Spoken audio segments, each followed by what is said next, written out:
Live from Edge Studios Online in downtown San Francisco, it's time for What's Really Happening with Luke Sauer, Wallgreens. I'll get it right sooner or later, guys. Here you go. Yeah. All right. Yeah. We're here? We are. All right. This is What's Really Happening. My podcast every week on Mondays. I got the day and time right. Wait, at 4. And yeah, I was in special ed, and I still got that right. Donovan Plant here. Good to see you, Luke. From what I like to take in things before the show starts, and I guess from what I hear, we are made by birds. That's what Paul was explaining to us. Oh. How people are made. 2 birds have sex. And so that what came first, the chicken or the egg? Is that what this is? The semen, I guess. Oh, okay. Because what makes people or was it? I think it was a bird maybe had sex with a people. You're talking about bat sex, or is that what we're getting to? Is that what we're talking about? No, I was talking about the birds and the bees. Oh, I didn't hear any bees. I just heard. But to answer birds. your question, I know the answer to which came first, the chicken or the egg. What's the answer? Chicks never come first. Yeah. Sorry. Gotta crack that little egg first. And don't tell them, make you a sandwich. Don't expect things. So, Donovan Plant, you were on the show before. A couple times, and then we had a little falling out during political times, and then I said, I got kind of pissed off at you for a second. Yeah. I saw some things that you were doing in your life, which you have a right to do. You have a right to do that. And I was like, I was very closed off. I said, fuck that guy, man. He's thinking those things and he's doing those things. And then you reached out to me and said, hey, man, what's going on? I said, you know what? You're kind of right. I overreacted.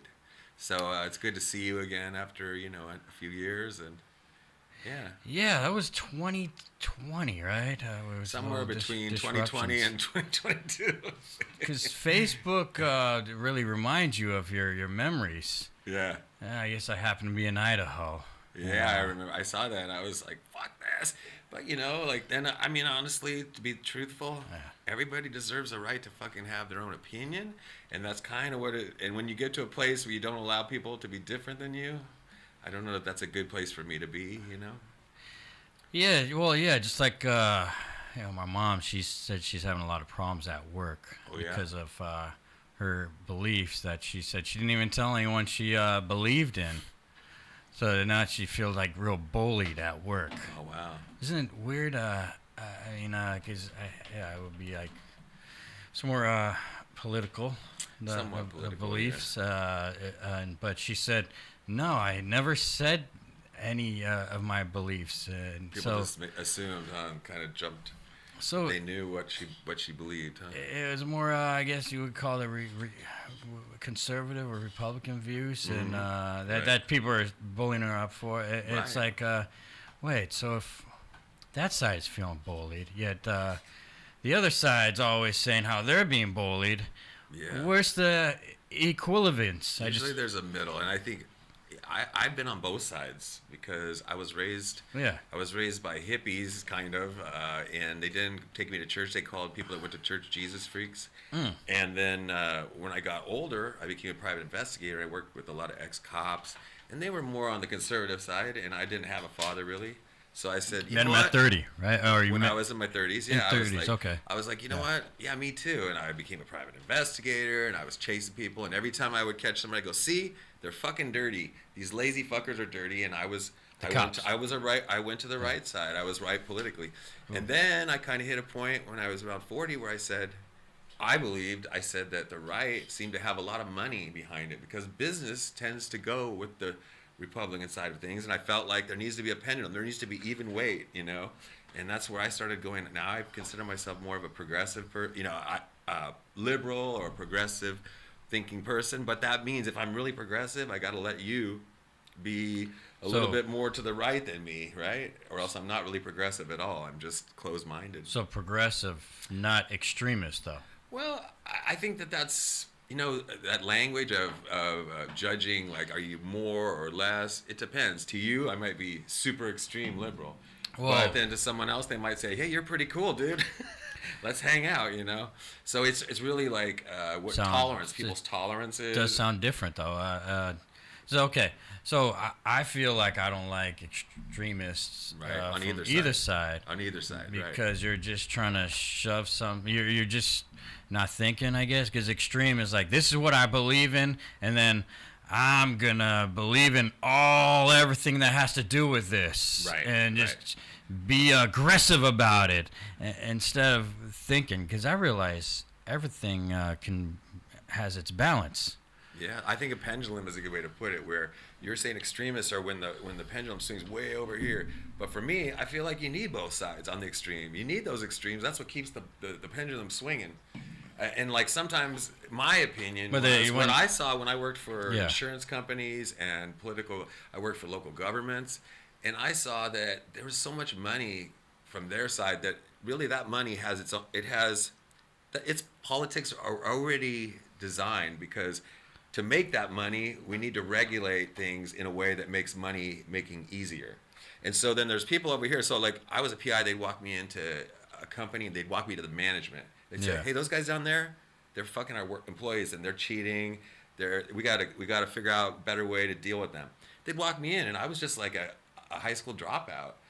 But I was a good private investigator, so they'd take me in the inside. Sounds like you and me, 21 Jump Street. We're management, right? Well, I kind of realized, like, hey, I'm just one of those guys out there too. I was like a useful idiot in a sense. This is where I saw what was happening was, they were like, hey, he knows what they're like because he is one, and we're gonna use him to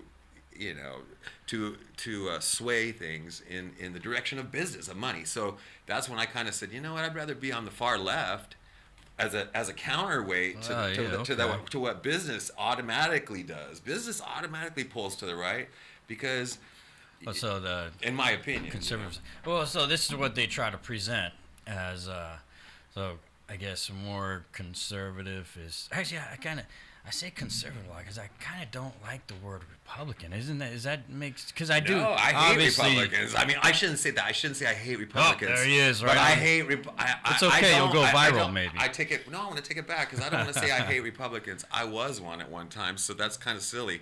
But I don't agree, or I don't agree with Republican policy nowadays. Usually, some things I might line up on. You might say, you know what, that one issue right there, you're not all the way to the left. You're kind of in the center, right? Is it right to say, because what I was kind of saying is I don't like the word Republican really. Or Democrat. Yeah, because I feel comfortable with conservative.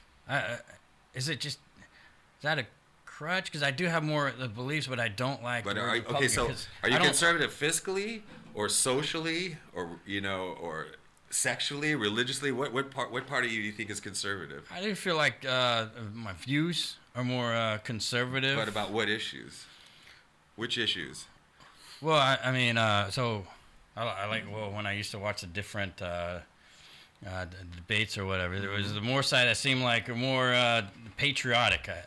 Okay, patriotism is an interesting thing because I think both sides tend to use it, and in the past you can look at a lot of political movements and they're always waving flags, you know what I mean?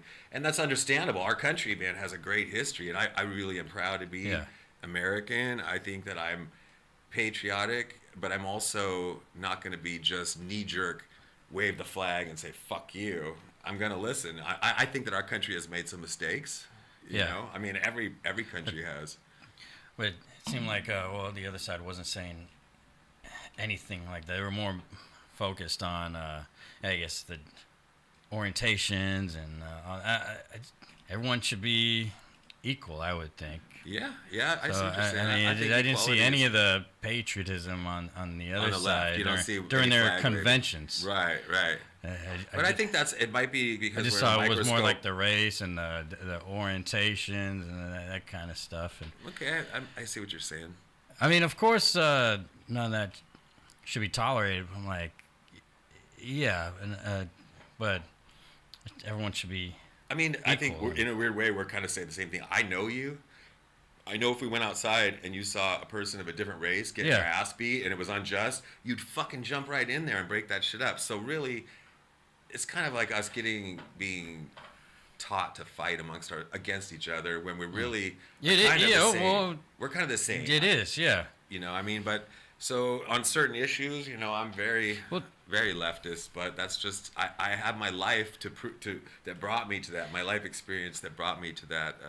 I was here during my shows during when the whole Market Street was just getting bashed in with the whole riots that was going on. Which ones? I guess that was they call them BLM. Right. Black Lives Matter, then there was also the pussy, you know. I mean, there was. Wait, the pussy. That's don't grab my pussy. Right. Yeah. You know. So. There wasn't. See, I didn't see that was. So I guess it was. There was marches. I guess it was the BLM. Right. It's just when it comes to craziness, it's hard to really target who's really who, other than just there's craziness going on. But yeah, with the don't grab my pussy, that was at the beginning, I guess. It's so crazy during all those times. I could never tell who was for who because I feel like they were also just combined together. I'd see the don't grab my pussies along with other activist situations. I could see how you might maybe say that if you were more on the, like you call yourself a conservative, you would say, well, you sort of see it all together in a lump. And I would see the same over here. I'd go, here's fucking, I'm not going to say his name, but the ex-president, and here's this guy, and here's this girl. And I would say these issues are over here. And it just seems like that's them. That's them, right? And so you're saying like Black Lives Matter and racism, issues of racism or of gender identity. You're saying that was really being pushed to the forefront from our side, from the left side. Yeah. And you didn't like that, really, is what you're saying. Well, yeah. It's weird because, I do feel like it's being pushed. At the same time, you know, I do feel like everyone should be protected. That's what I think so you're not a bad guy to me. I feel like I know. Yeah, I feel like I gotta say that because that is important. It's weird that I gotta say that is important. That I believe everyone should be protected. You're saying that should be just accepted. It should be just. If I leave that out, all of a sudden everyone's like, "Oh, he hates people." Isn't that so? Well, I mean, I think it's because you're a journalist, so you tend to try to bring out the discussions, right? I feel like and I am in the midst of that, if you don't, people are going to assume if you're bringing out the discussions about like what we're talking about right now, Black Lives Matter. So it's been kind of, we haven't been talking about it as much. So then people are going to say, oh, this guy, and he says he's a conservative, he's talking about this. So you're kind of saying, hey, but also I don't hate people, and I think people should have fair treatment under the law. And I've had all kinds of people on my show, and that's why it's weird afterwards. It was like they would hear me say something or later on and be like, don't like me anymore. It's like, you had a good time on the show, right? What happened there? Well, I think truthfully, what you do is a hard job, I think. Getting people to talk about uncomfortable things and state what they believe, it's kind of not easy. It would be a lot easier if you were just like me, a musician, and you just go, hey, let me show you this little song I wrote, and you play a song, then people are like, there's no politics in that, basically, or at least not in my songs, not too many of them. Not nowadays. Well, I mean, there are plenty of people they fall off like songs, but Green Day's tried, and who wants to listen to them, right? Well, a lot of my friends, singer-songwriters, are very political, and they write. Ken Newman writes some great songs, and I mean, I think that even like say a song about homelessness, you might say, oh, that guy's a liberal. He wants to hand out money and blankets, and well, like my friend Ken Newman, he created Blanket the Homeless, and so he's putting his time, energy, and money where his mouth is. So then you can't say, oh, he's just a lefty, but he is a leftist. He's like me. He's liberal. I wouldn't say he's exactly like me, but we're both leftists, and he's doing something about it. Me, I volunteer with Bread and Roses Presents and go and play in prisons. I played in San Quentin twice. I play SF General probably 30 times for the psych ward. Trying to help in ways that we can by being kind to other people. And then you're talking to me about politics, and so people can get, wait a second, this doesn't seem as fun. So you do good things, and it's like... So do you. I'm saying so do you by having a discussion. If I feel a certain way, like you you believe a certain way, like, oh, I'm not supposed to like you anymore. Isn't that weird? Like, I think you're in San Francisco. It needs to be mentioned. You're in downtown San Francisco, and I grew up in Fremont, and then I moved to San Francisco later on.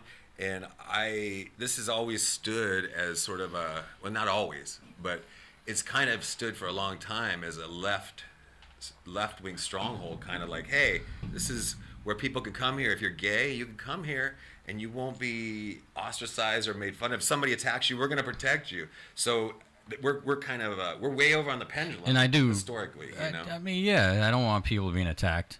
Right. I believe that about you 100%. So that's why I'm like, Luke's cool. I was talking to Lonnie, my girlfriend, and I said, I'm going to go hang out with Luke. You know, I know he's a little bit right wing, but I'm going to go hang out with him and talk, and it's going to be cool because I know Luke, and he's all right, man. Honestly, yeah. Me and Paul walked through the gay pride. Right? Oh, yeah. I mean, my friend. I do think it's kind of weird, but I just think it's weird. I don't think it's anything like that. That's what people want to do. Okay. I mean, there's people that want to, you know, I mean, it's really not my thing, but you want that freedom to do it because if you can't, then some of my freedoms might be taken away. I don't want so how can I be really that selective? You know, it happened here in the city where people would come over in pickup trucks and they would look for somebody who was gay and they would beat the shit out of them. That happened here. See, and that happened a lot. Yeah, that's not right. And so that's been I mean, this city hasn't always been as left as it is, but it kind of, I feel like that was a good. That to me is a badge of honor that this city has moved from that to where we are now, where I feel like that doesn't happen as much, and it shouldn't happen at all. But we are seeing more, like even in the last year or so during the pandemic and stuff, it was the Asian hate stuff. Right, that's true, which is another scary thing. Very scary, and it's equally, like you said, so there's like what I used to say, a thing called sacred cows politically. Like when I was an investigator, I would investigate somebody and go, but that's a sacred cow, so no matter what I get on them, there's not going to be a prosecution of that person because some people, we don't want to mess with them. By that I mean police, firemen, teachers. Some of these things are very solid and they're important that we believe they're okay and they're safe. So the same, but with Asian hate and that came out, that people were just bashing elderly Asian women and Asian people, that obviously we're like saying that's not normally somebody we would be a class of people or a type of people that we were thinking about, because we would say there was the normal BLM or there was so can we say hate became a little trendy? Well, like I mean, because it did feel that way during COVID the pandemic, where it's kind of the trend for these people to hate. Would you say that's a thing? What do you mean by these people to hate? Don't fall into the trap. That's how whoever's hating. I mean, well, I think let me stop you right there. I just know whoever's hating. What I want to say to you is I think myself, I try to. We were talking about this earlier before the show. We were talking about people having an image of who they are and what they want to present themselves to the world. I know myself, when I leave every day, before I left here, I say, man, you know the saying vaya con Dios or via con Dios. I say, I want to go with God. When I walk out today, I hope I can be kind. I hope I can be a nice person, because inside of me, I'm not 100% nice, man. I'll tell you what, we all have in us traits and the capability to be mean or to be not our best selves, what we want to be. I want to be nice. You know why? Because I like when you're nice to me, I'd like to be nice to you. And so, but I go outside and I might be in a mood, or somebody looks at me and I start thinking, oh, everybody's dicks. That guy, he looked at me funny. Now I don't like people that look like that. Yeah. And so I think when you say them, they are hateful. I think we all have the capacity to be mean and not our best. That could really go somewhere. And I just mean people that, well, it seemed like a thing, unless it was just focused on. It did seem a thing to, I feel like it, to hate on a certain, well, I think I know it's from the Asian hate, at least that's where it was going, to where people, it was very hostile within the pandemic to pick certain things to hate on. I think hate's been around for a long time. Yeah. I think there's been a hate business for a long time, but we did see a lot of things leading up to the pandemic, during the pandemic, and now I won't even say post-pandemic, but the cooling off period, if you will. If you think about it, white supremacy in this country has been a little scary since way back when, right? That was way pandemic. What came right prior to the pandemic was someone being elected to office. There was the Black Lives Matter during the pandemic, but then right before the pandemic, there was also the Me Too movement. Right. And then the Asian hate thing. So I think it's always kind of changing, but you're right, Donovan. I think we've gotten a little bit better as society goes along, but we're not all the way there yet, baby. Definitely. We won't. We won't be there. Ever, and there is like right? we talk about people trying to get us to fight against each other. Yeah. I mean, I believe in that there's a divide and conquer kind of mentality from lots of places, from business, from political, from just the idea of politics. Just the idea of politics. It doesn't matter if you believe in Democrat or Republican. That you. I don't think we will. We'll no. I mean, the whole country will never have just peace. Everyone. Right. Getting along. Everyone. Maybe. There's always probably because it's not. You just gotta just have morals and values and. Because I am amazed. There's been a racism in my work. I work in a supermarket, and there's been customers that have come in, and I guess the way I was raised with so much diversity, I didn't realize it. And there then are racist people. You don't. And then see there would it. be people, saying the word boy into where you're like, wait, hold on, does he mean boy as? Yeah. He's saying boy as in that. Derogatory term, and then the way he called them kids, his kids N-word, but they're not black either. It's like little and then N-word, and it's like, well, what the hell? It's like people really still back in times, I guess. Would that be back in times? Like Well, I think it's hard what you're saying too, because I don't know who you're talking about that said that. Well, these are just. I don't know what race they were, or whatever. But I know this as a white male. They are white, and so it does surprise me. That I guess at times it surprised me that racism is still rampant around. Really? Right. But I mean, I guess I don't see the violence too often of it. But I see the people that are in the mindset. So the white folks I've seen that are in the mindset, they're so free to talk how they want to talk. It's like they don't get it, because I do have a black manager at work, and they're free to talk this way, and but they just normally. But I think they talk this way, and it's weird. I've had people come up to me, and it's like, wait, why you coming up to me with this like a safe zone about, he's black, the blacks or the Mexicans? It's like. Did we start having a conversation yet? Like, where this is coming out of nowhere? Well, that's where, as an ally, I feel that it's my opinion, and I'm one of those guys without a filter. I'm a writer and stand-up comedian. And so if somebody says something, I'm not a yes guy. I'm not like, I won't just go along with it because it's easier not confront them. Right. I'll just kind of go, you know what? I really don't like where this conversation is going. That's good. I don't want to take part of it. If you want to have an actual conversation, I'd love to talk about it, and I won't even argue at it. I'll just, give you my point of view, and then you tell me your point of view, and hopefully we both walk away with something. And that, I mean, that helps. I mean, because if people think that just people are going along, and they just hear that, so people don't think like this. I think it's useful when someone of your own race, especially if you're a white male in America, and another white male comes to you and says, "Hey, man," and says something racist. It is good to say, "No, I don't agree with that," because in the past, when I was growing up here in America, it was like that. When I was growing up in Fremont, people would say a lot of racist stuff, and people would just go along with it because it wasn't as diverse. I'll be honest. Where I grew up in Fremont, it was diverse. There was a little of everything, but it was mostly white, and that's kind of been my experience.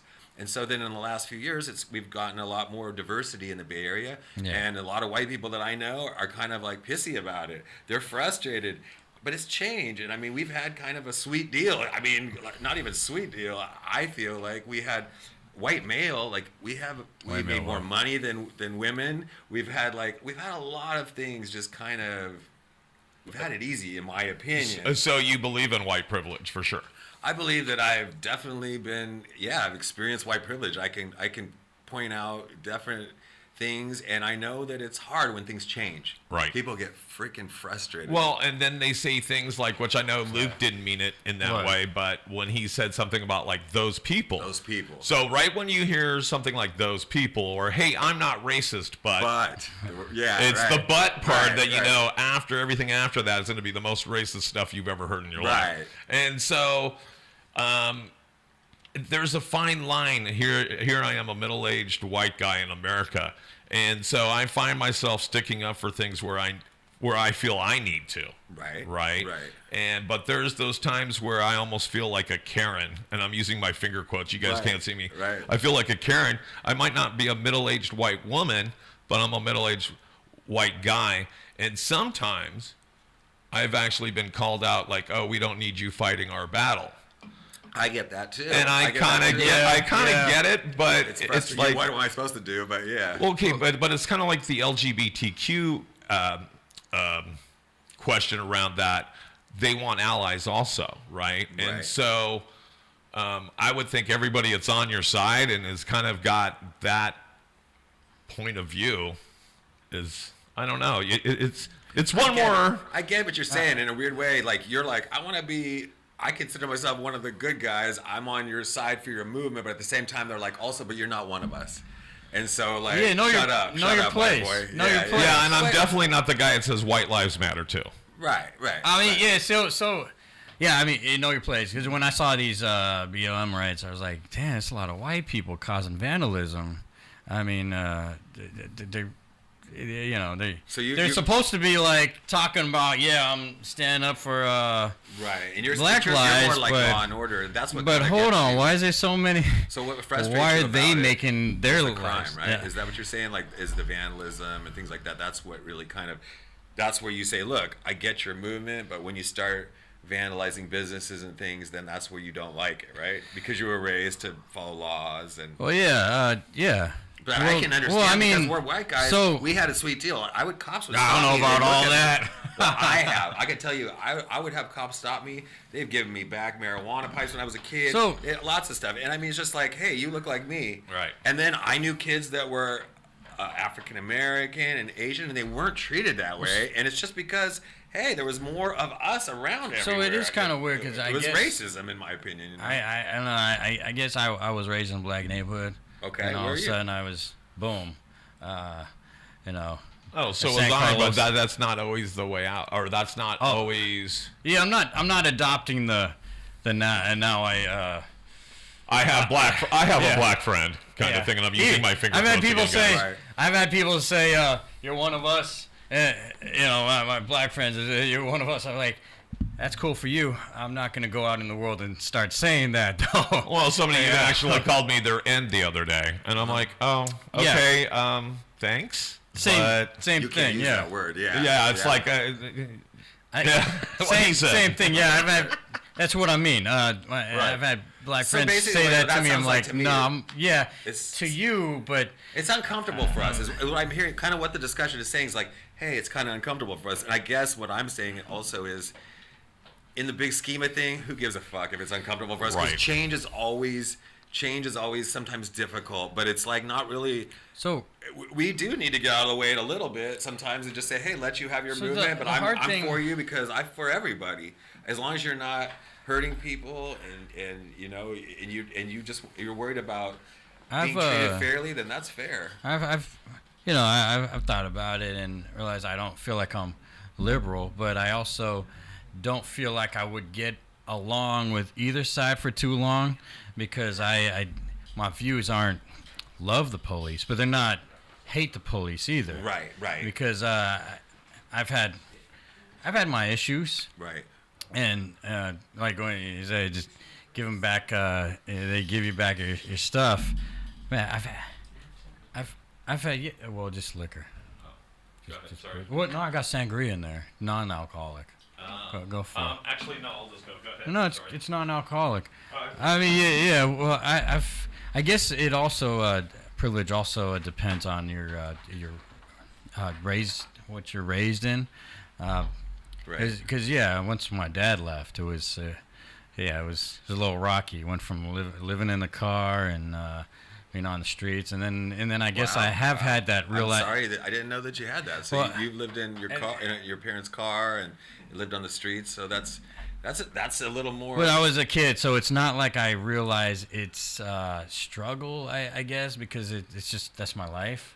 Yeah, but I consider that's a lot of experience that a lot of our friends haven't had, and so that gives you a different perspective. Yeah, and then I see what you mean by privilege, which is the crazy part, because my whole life is I've seen the other side of what I got taken from when my dad left. I saw that whole side of like, damn, they are privileged, because my cousin, he gets pulled over and it's like, oh, I know you. Even when I did meet my dad.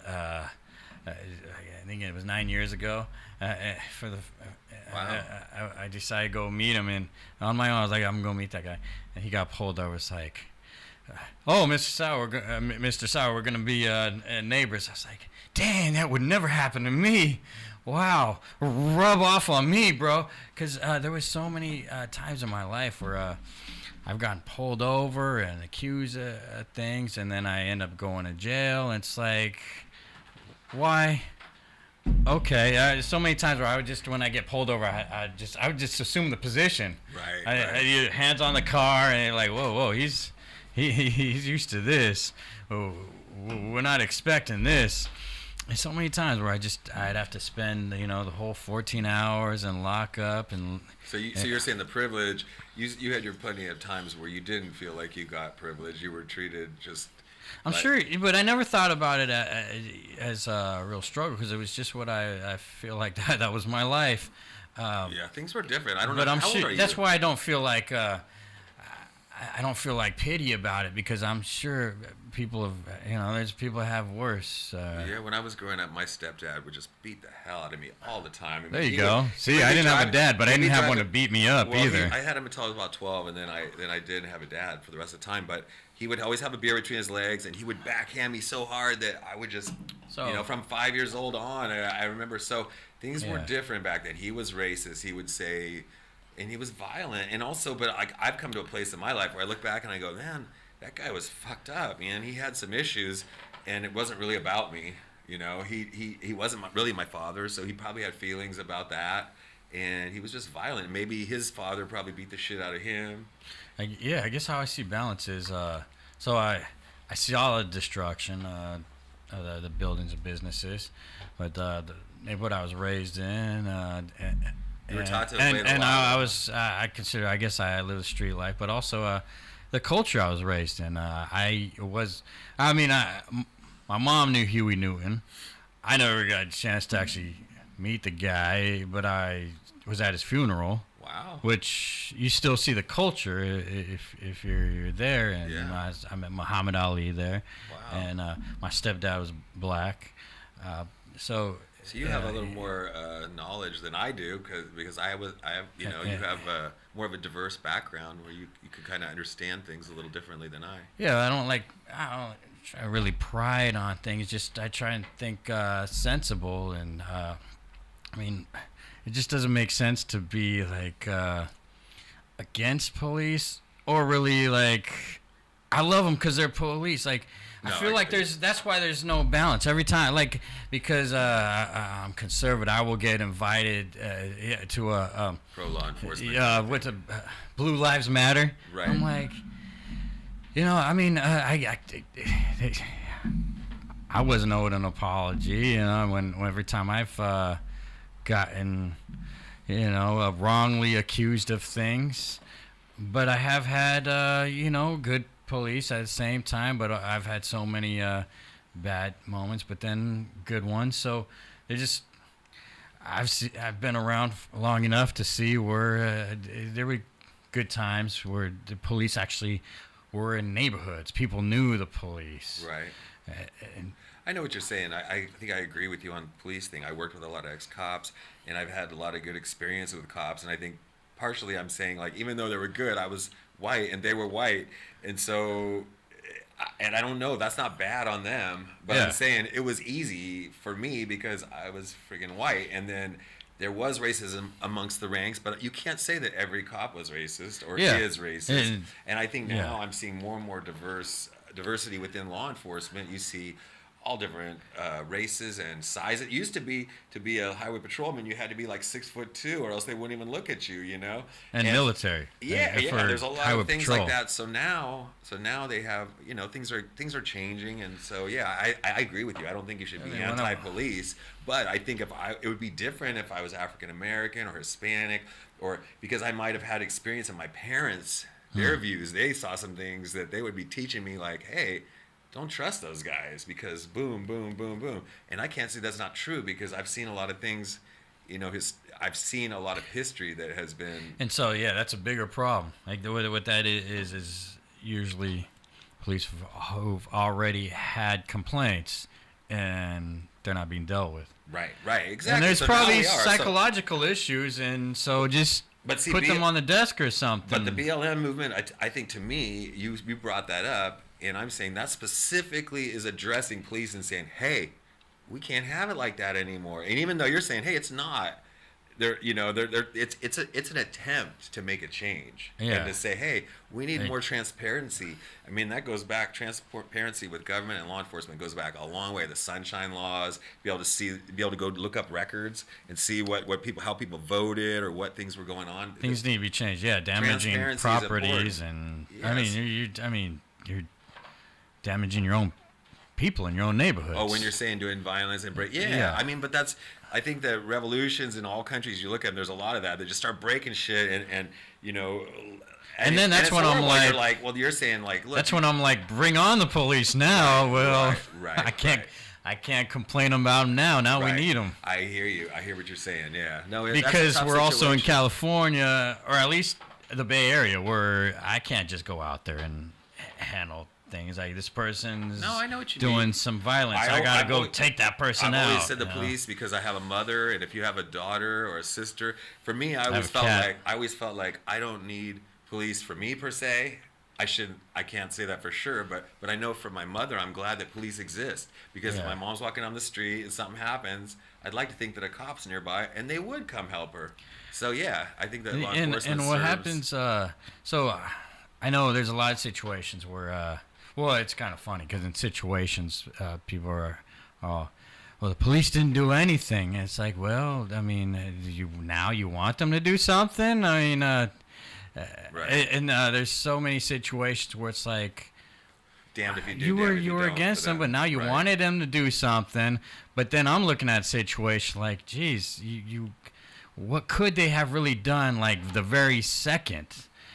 And now, people want to sue them? Like it's just like people just expect so much, but no empathy towards like these ones might be actually the good guys.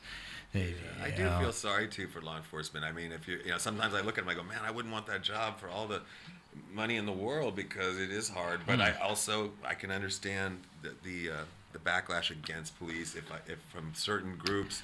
Because they feel like they haven't been represented and they weren't treated fairly. Yeah, I definitely been brandished horribly with the police. But then again, when I got ran over, I had a cop stay with me for the whole time he wanted to do something. He is in the hospital, wait for me to go in surgery. He wanted something to happen, but to help. Wow. But he just... That's cool. It's a good person, and he just happened to be a cop. Yeah, but at the same time, I've been... Was he Caucasian by chance? Yeah. See, I mean, I'm just saying. It doesn't mean it's always like that, but in the past, there was a lot of that. There was a lot of that. At the same time, I became a horrible reputation also because the police putting horrible things of me out there, Right. Probably marketed me pretty well, though. Once you get in trouble, you kind of. It's like, especially once the media grabs something, you can't. If you turn it around and that wasn't true. They put it out there. It doesn't matter. No one, these days you can't go back in time. People are like, well, I don't have a criminal record. What are you guys seeing? Well, I'm looking up on the Google here. That's what I'm seeing. It's like, Right. But look, no criminal record. It's a weird. But yeah, so we hash things out.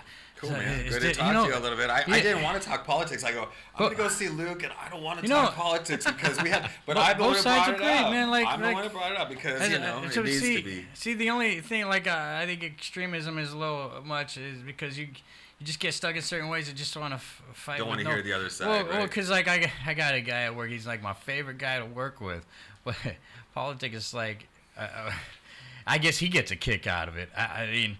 He has a thing. Whenever he sees me, he has a post-it. Hey, look, what do you think about your Trump now? F Trump, and it's like F Trump. I make him smile, I guess. But he's like my favorite guy to work with still because he. You guys can get along and joke about it. Yeah, I mean, right. but everything else is great. I love working with, but that is just it's funny, crazy because, I mean, I'm at the point where it's like, bro, I don't care. I really don't because it's like. The Trump thing it's like it's been going on for a while. It's like geez, I have real strong feelings about him. But I don't even need to bring him out because it would cause a big open. I got like 15 minutes left. Oh yeah, just getting some music. and that's what I was writing on a post-it. I was going to write music, or I was going to start going like this. You want to get some music here? All right. Yeah. Well, my name is Donovan Plant, and I have a band called The Leafs. And I just played in Golden Gate Park on Saturday. I got to play a cool event. This guy named Ben Davis, he has an a company called Illuminate. And he is the guy that lit up the Bay Bridge with those lights. And he put the lasers down Market Street during Pride. He's doing all kinds of great things. He's helped.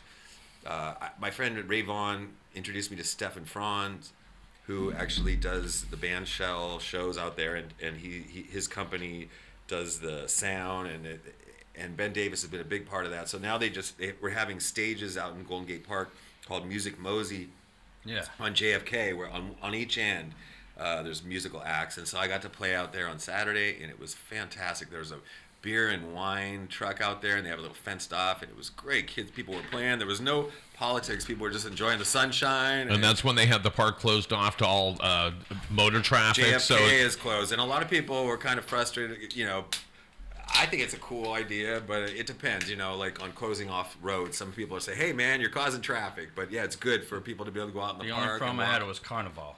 Carnival? Anything other than that, it's still been great. Yeah, no, it was good. So then traffic. And then now I think the next gig we have is in 2 weeks at the Outer Sunset Farmers Market out there. A lot of acts are playing out there, so we get to play on the 30th at 11 a.m.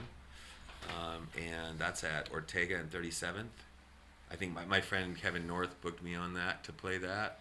I'm excited to do that. I played the Inner Sunset Flea Market a week ago, and that was fun. That was really cool, man. They have these giant bubbles. They have like a little kid zone with bubbles. And you just walk. And so the guy Johnny who runs that, he goes, man, you know where we get our bubble stuff? Where is it? And they looked it up. He's like, Mr. Bubbles in San Jose. And these bubbles were awesome, man. They don't pop. They're just like really beautiful bubbles. Anyway, do we get 3 songs in? Sure, man. Right, cool, This song is a song I wrote living in the TL. I've moved recently out towards the Sunset, but I was living right in the heart of the TL for a couple years during the pandemic, and this song's called 1111, and it's about life in the TL.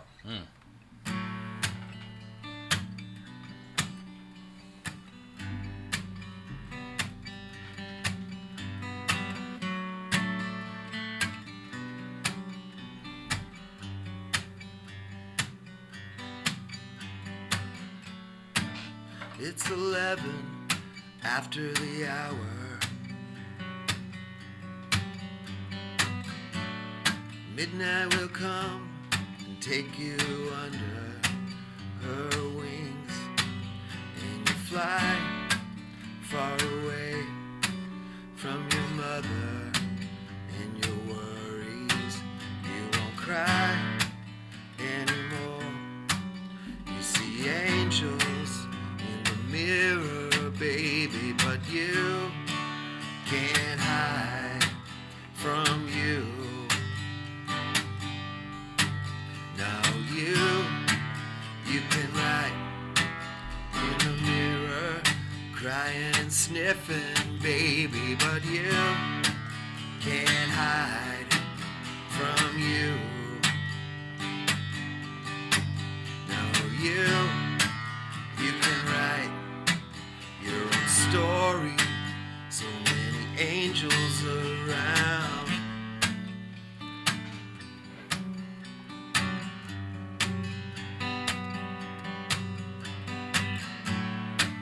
I see you late at night in the tenderloin with the charcoal you rub on, cover your eyes.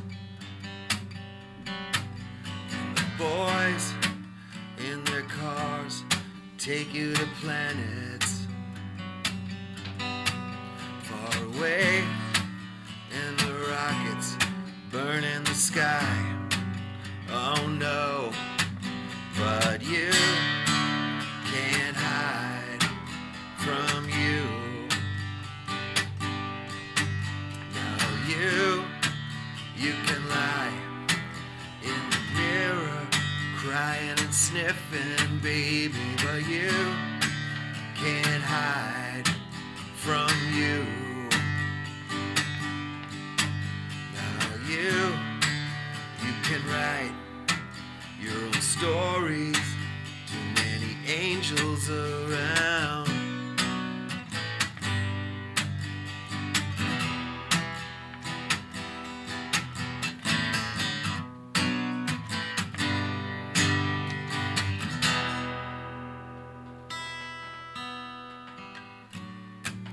It's 11 after the hour.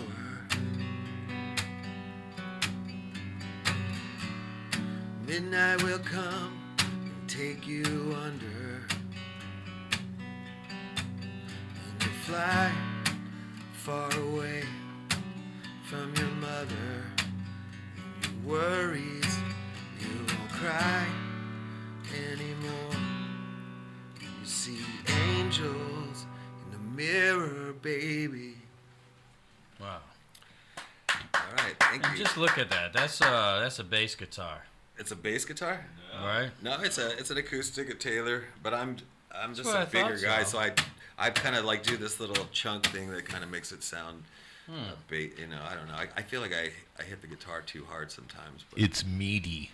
it's meaty. It's nice and meaty. Yeah. It's got some substance to it. Right on. So you can check you out on everything you do.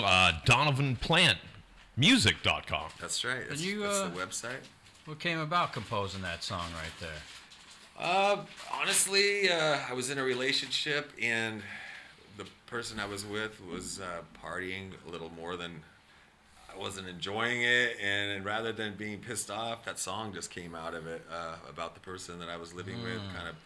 And, that's another discussion for a whole nother hour. I feel you. That'll take an hour, just that description of I have that a broken song. window back in Modesto. You don't want to have broken windows. So wait, was it one of those things, and you don't have to go any further, but was it one of those things, well, for one, you had to get it out of you, right? It came, yeah. Right, and then when did it come out of you? As the tears were flowing, or the words were flying out of your mouth, or was it the middle of the night, wake up, fever pitch, kind of start typing? Kind of the next day after a late night, and I had a writing room down at Eddie and Hyde there, which is like hardcore, man. During the pandemic, it was pretty. So I go down that writing room, and it just came out, yeah. So I was happy about it because it felt genuine. It didn't feel like contrived. It's a real writer right there. Oh yeah, you're getting back into it. Well, I was gonna say this is another new one I wrote. Okay, it's let's get called with the Grow, new. and it's talking about us trying to be like you and I just had a discussion from different points of view, semi-different, where some of them are very similar. And so this song is about us as humans, growing. It's called Grow. We talked about our views, but the crazy thing, it's crazy. It's all politics, but we're human. Yeah. So I'm sure the crazy thing is both sides probably want good. Right. It's the craziest thing. Yep.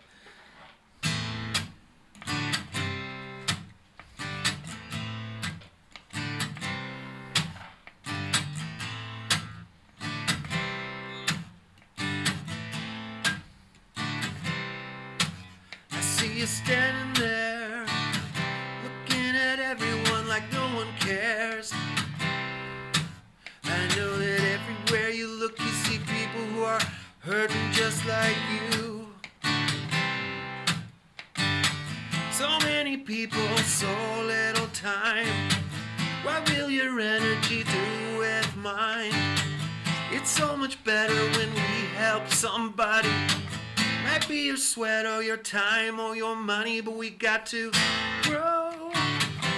Become the people that we know we were meant to be.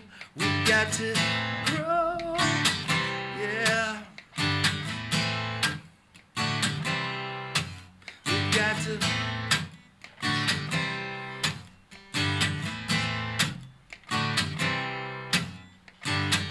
We got the bread, got the roses. We got that thing in our heart everyone knows is so universal. Our love, our reflection. So much light in our eyes for correction. We got to grow. Become the people that we know we were meant to be. We got to grow. Yeah. We got to.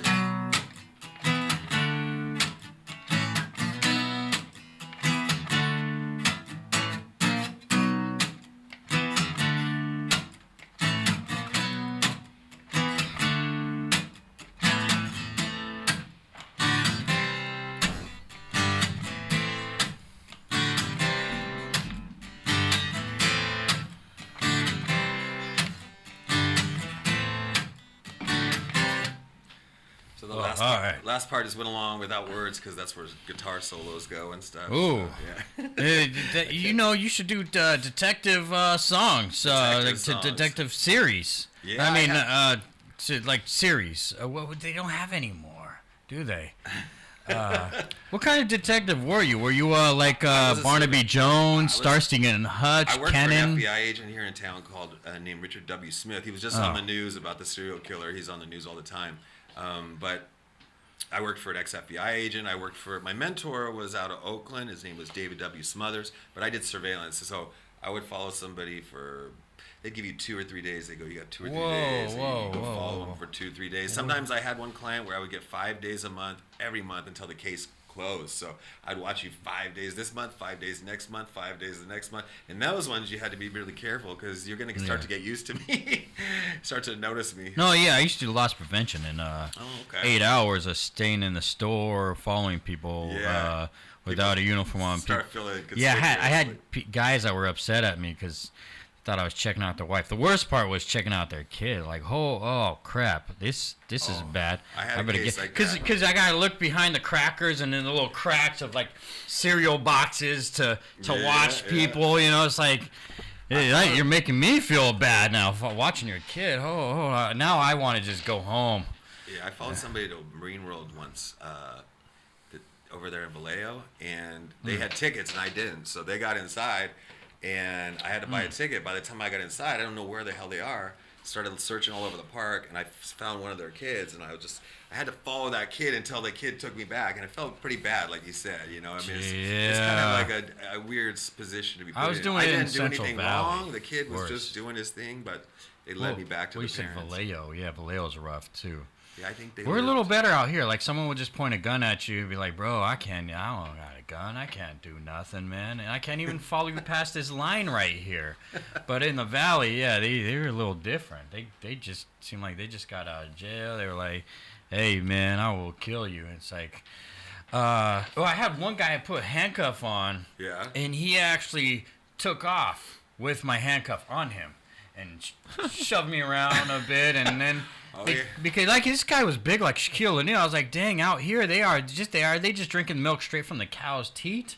I mean, it was the valley, Central Valley. Right. Strong I was like, people. dang, they're probably giving the cows anorexia out here. These guys are big. And then because of that, he knew that he could just keep on coming in the store, and just he would look for me and go, and just laugh, and as he's stealing a bunch of stuff. But now it's okay. Now.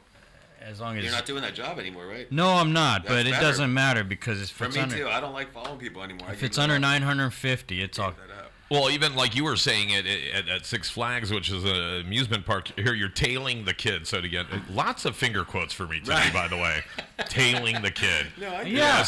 But at least you didn't have to like be taking photos of him, and then people would have been like, "Oh, what's going on here, creeper?" I just kind of knew that I was getting paid to follow the kid's parents, and I had to find the parents. Right. Yeah. And so that was the way to do it. And I remember that case without saying too many details. I remember the dad was dirty.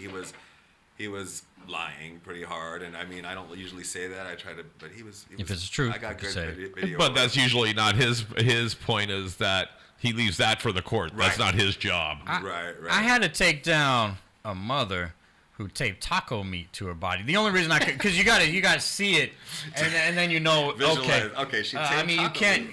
because you can get sued or the company or whatever. So you got to make sure you actually see it. That's the hard. That's why I had to watch them closely, which was the hard part. But I saw her tape the taco meat to her body. She would ask the counter guy. She actually asked for help. For the guy to package it up all nicely, and then she taped it to her body, but she used her kids also in the stroller to hold the meat. So I had to take down the mom. See, that's a similar situation. It's you feel bad. the kids are just gonna, I don't know. I had another guy I was working with. I was like, do something about the kids. I don't know, man. Because I know I have to sit upstairs with someone, the thief person, for a few hours while handcuffed. Because cops always took 3 hours. I'd clock it. I'd be like, I'm going to be up here for 3 hours. So you were detaining people for taco meat? Because you had to wait till the police detaining them for their meat, yeah. I would just have to sit up. It was worse when, I had one store that was next to a mental hospital, like a short one, I guess, where they just stay and they get out. And then they would steal, and gosh darn it. Not only is this person a little crazy, but they're obviously a drug addict because they're feeding for their drugs within the whole time. Now I'm waiting. And the person's spazzing out. I saw some foam coming out. Is this person dying right here? Jeez. I mean.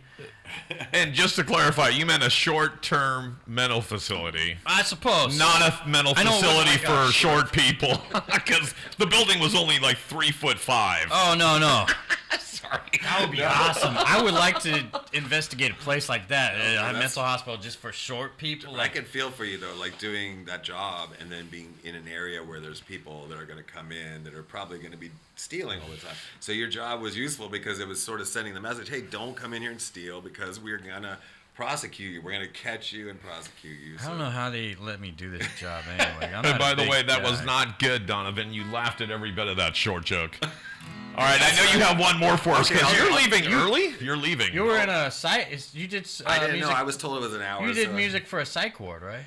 I played in the psych ward at SF Generals a lot of times, many. Yeah, times. I saw those people as I was going into the hospital. That's where I saw it. That's where you look familiar. You do look familiar. Yeah. Wait, hold on.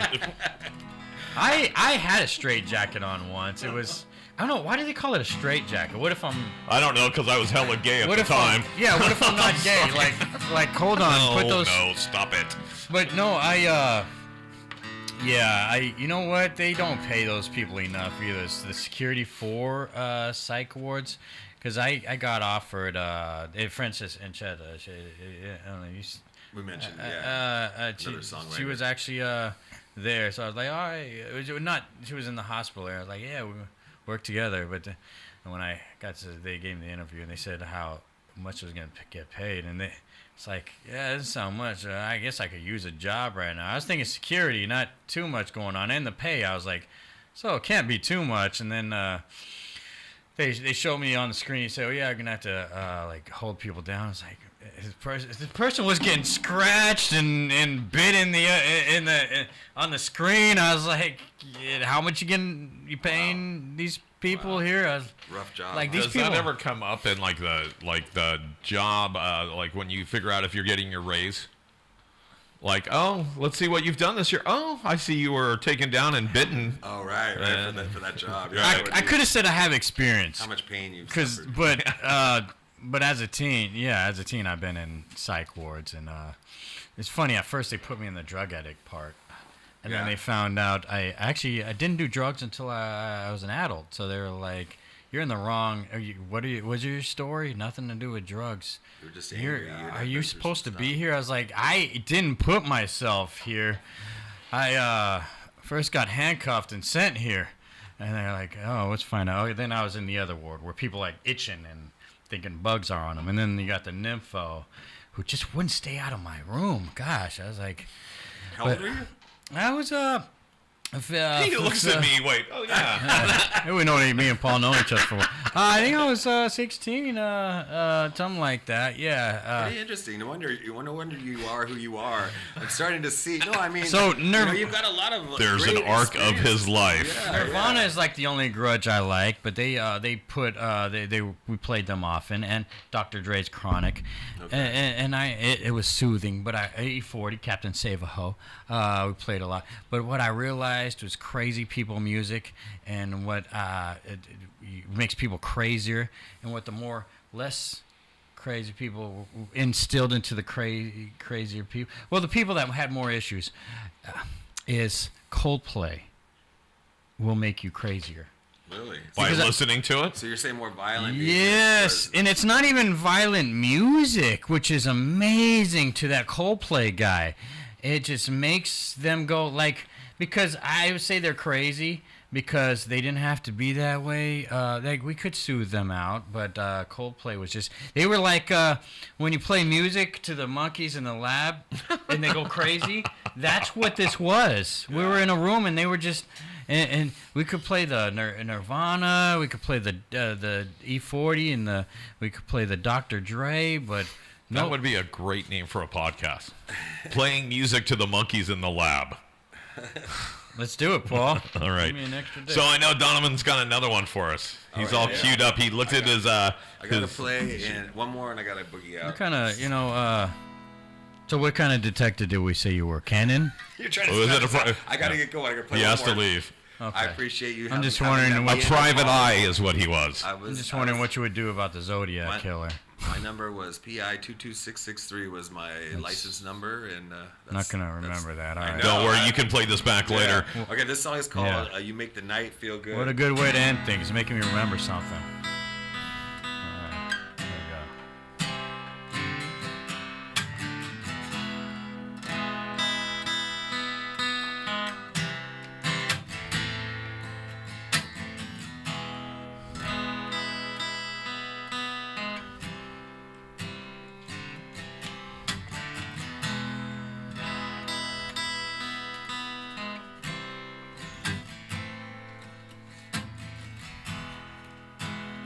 Know that I've been lost.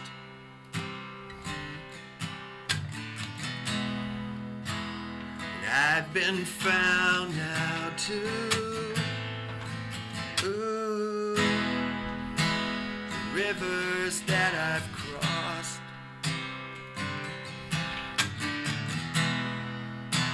They all led here to you.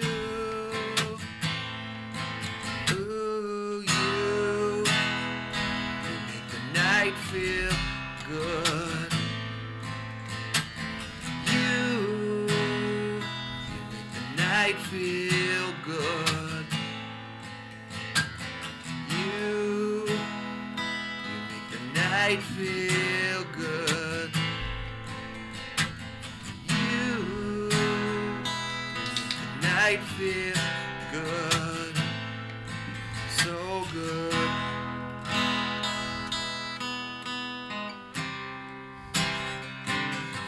So good.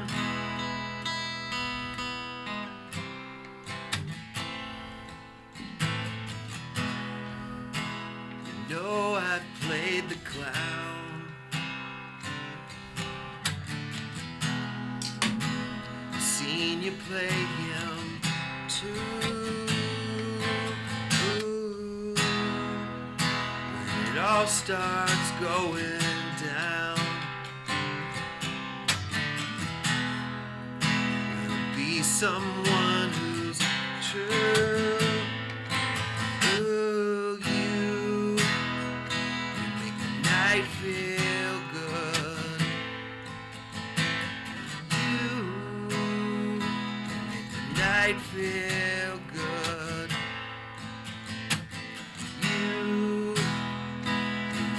night feel good. You make the night feel good. So good.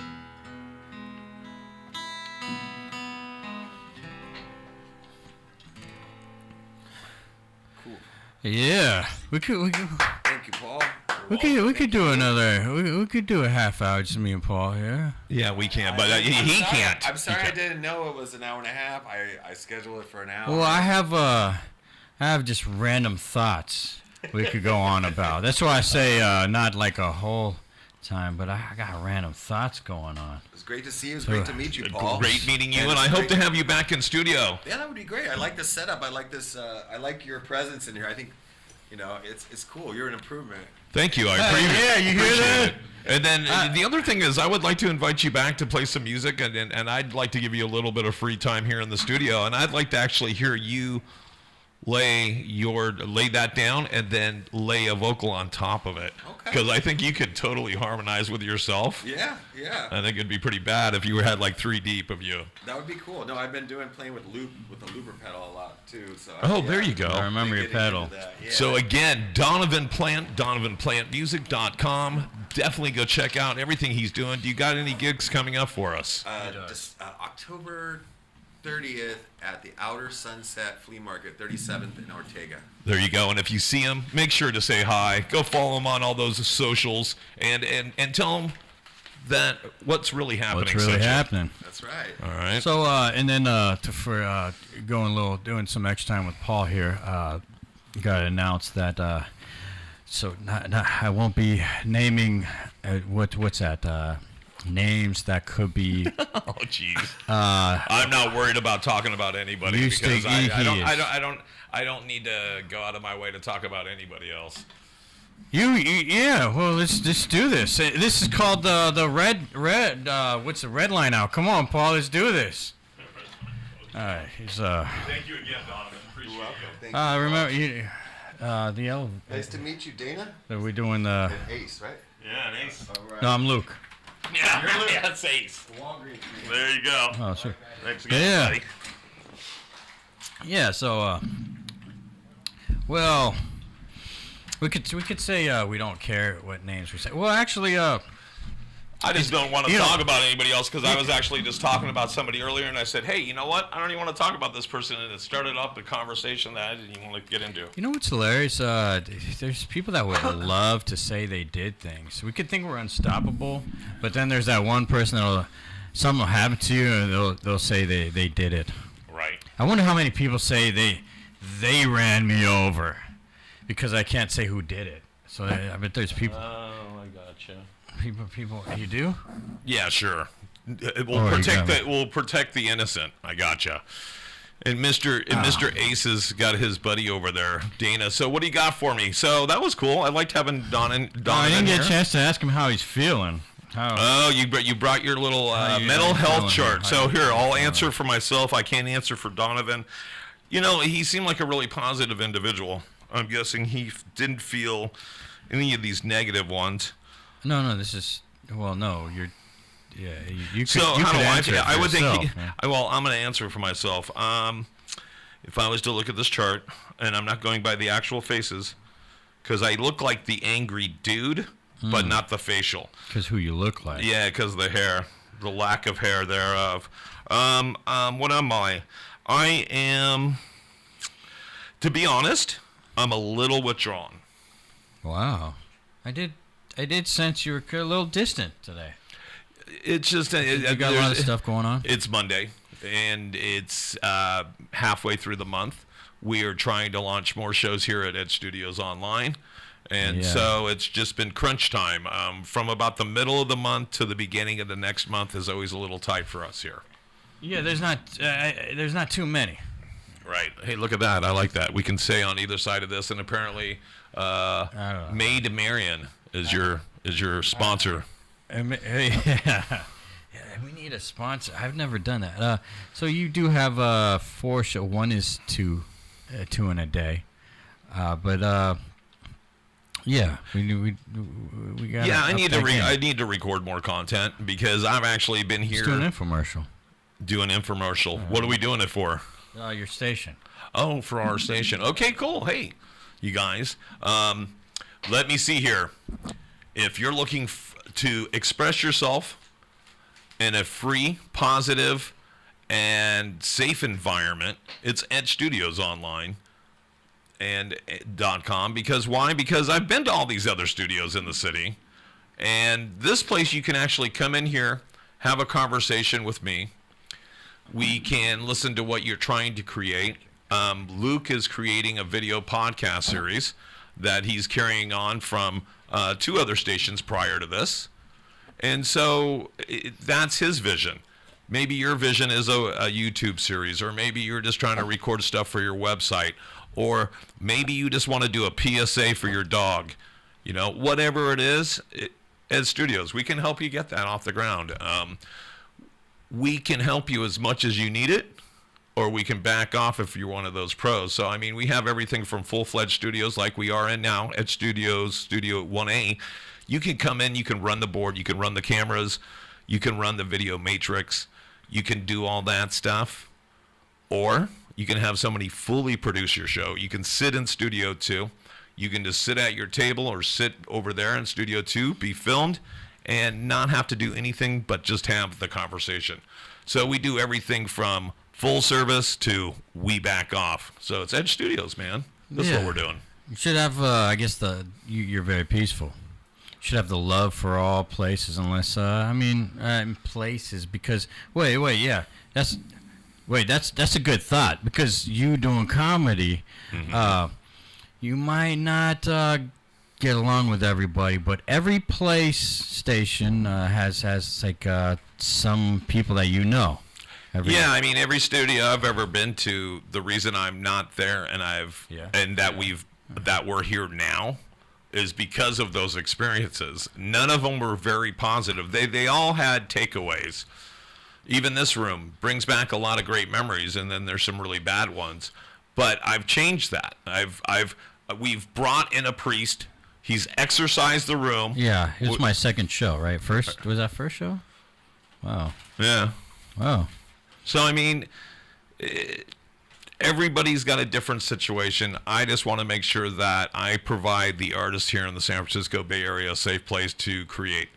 Because that's really what it's about. You shouldn't have to come in and worry about hate or politics or BS. Yeah, because crazy thing, we were talking about politics for a while, and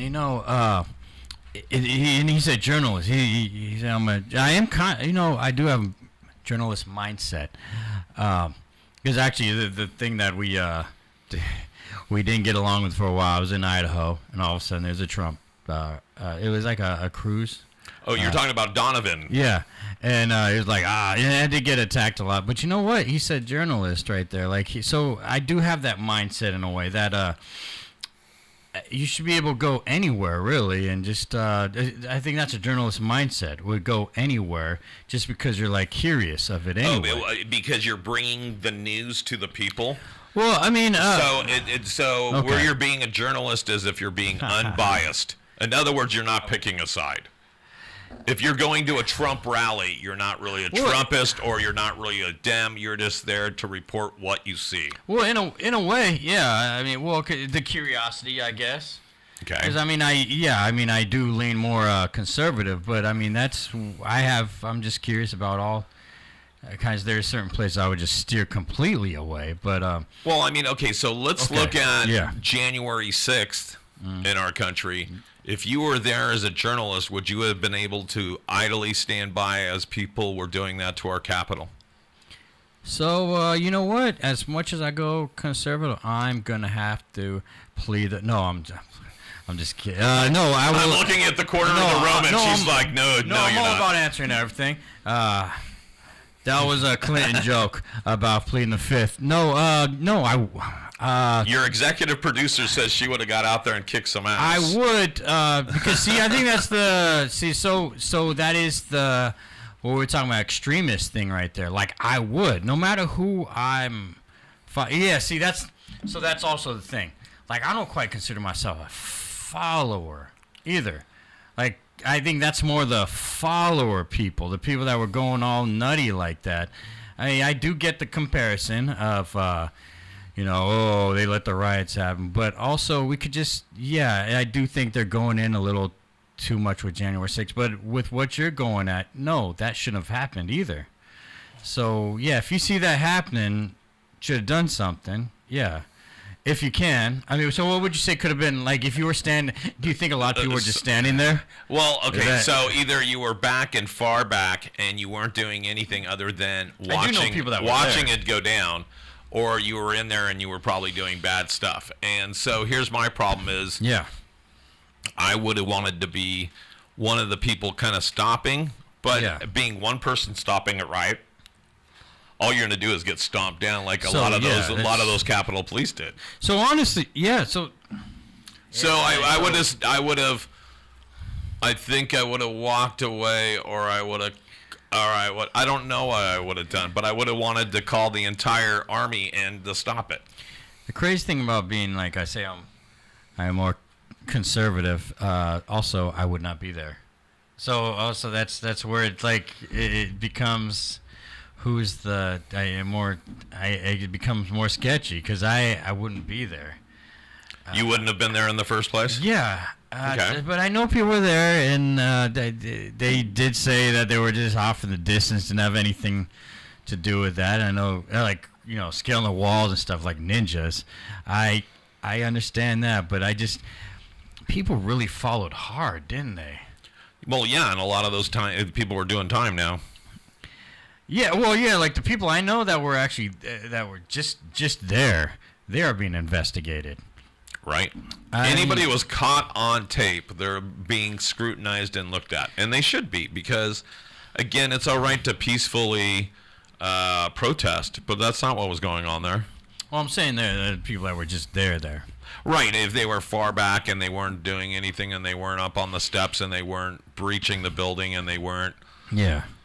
But there was a lot of people, I don't know. You know what? I would actually like to see how many of those people were actually in the back going, wait, we're not getting involved in that.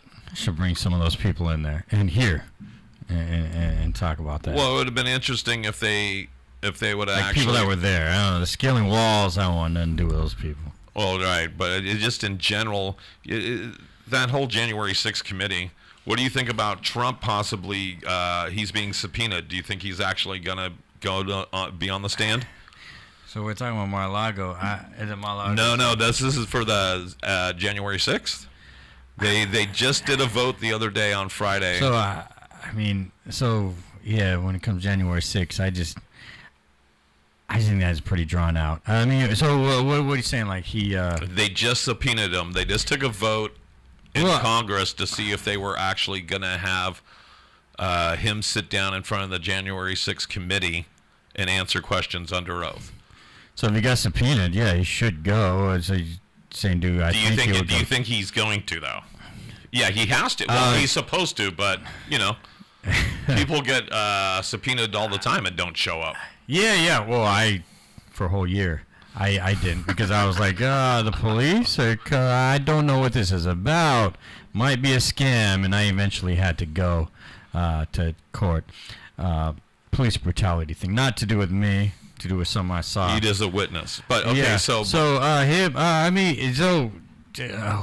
eventually, if it keeps coming to that situation, but I think he's gonna play that's. Not go. He's gonna try and evade it as much as he can.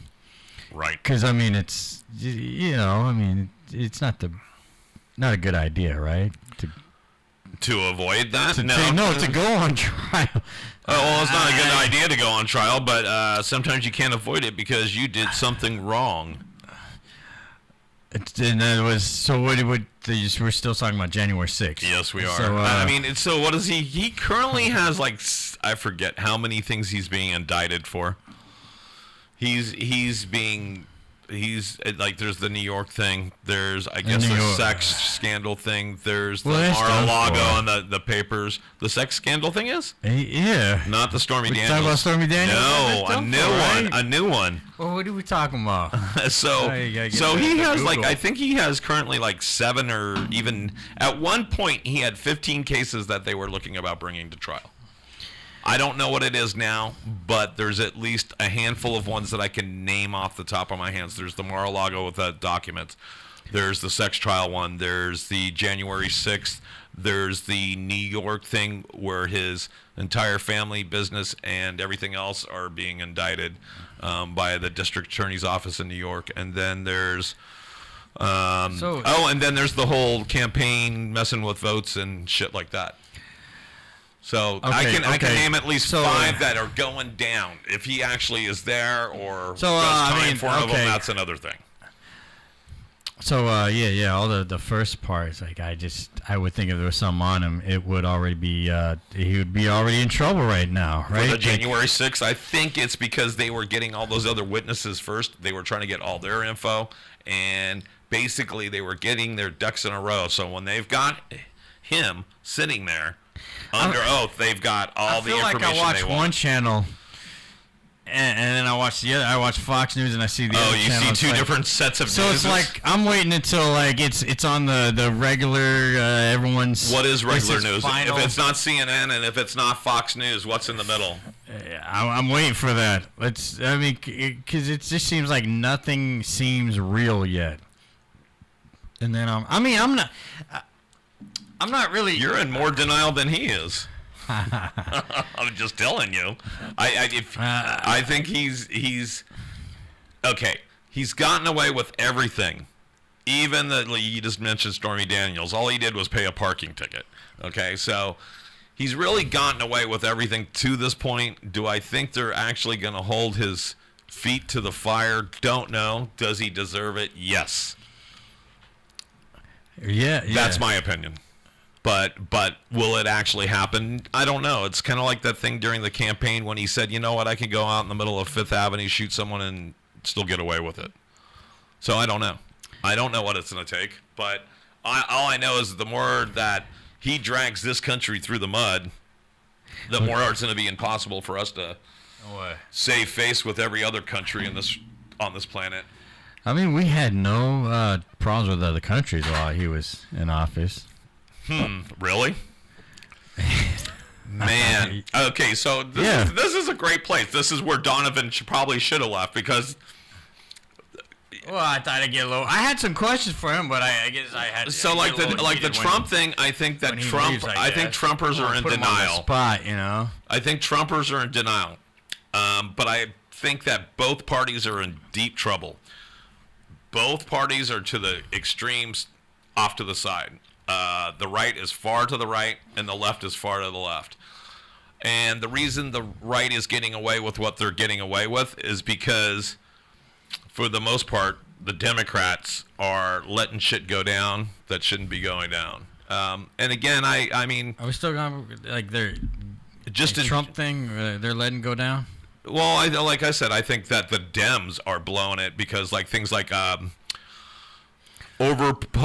being politically correct and all these different. Yeah, okay.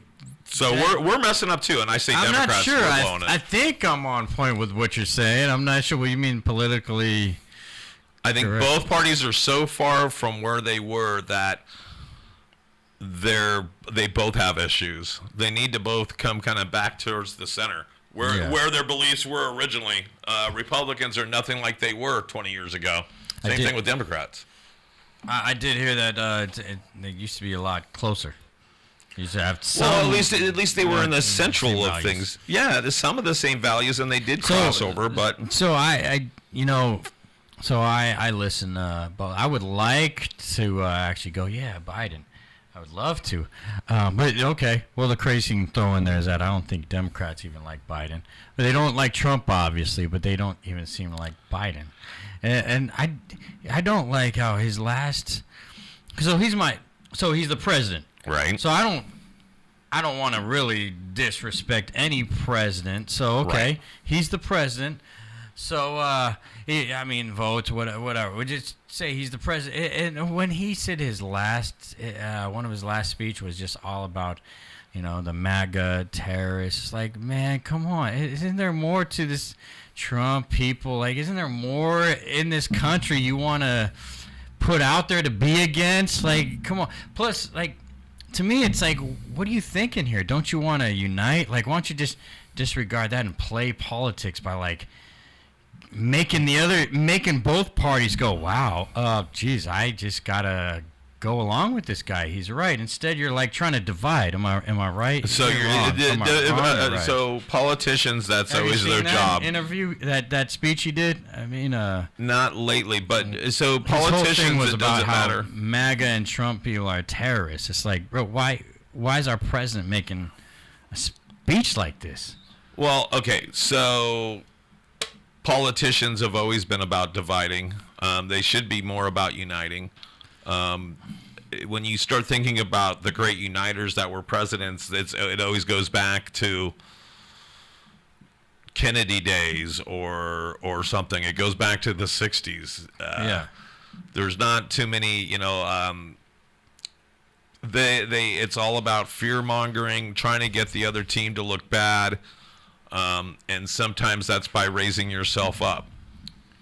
And so is that the right way? No. I mean, you should really be focusing about what your position is on certain politics. I do think it's hilarious how easily people are swayed. Like, okay, well, yeah, no, I so many things going on in this country, and then I just feel like MAGA and Trump supporters are terrorists. Like, is this really what you want to put out there?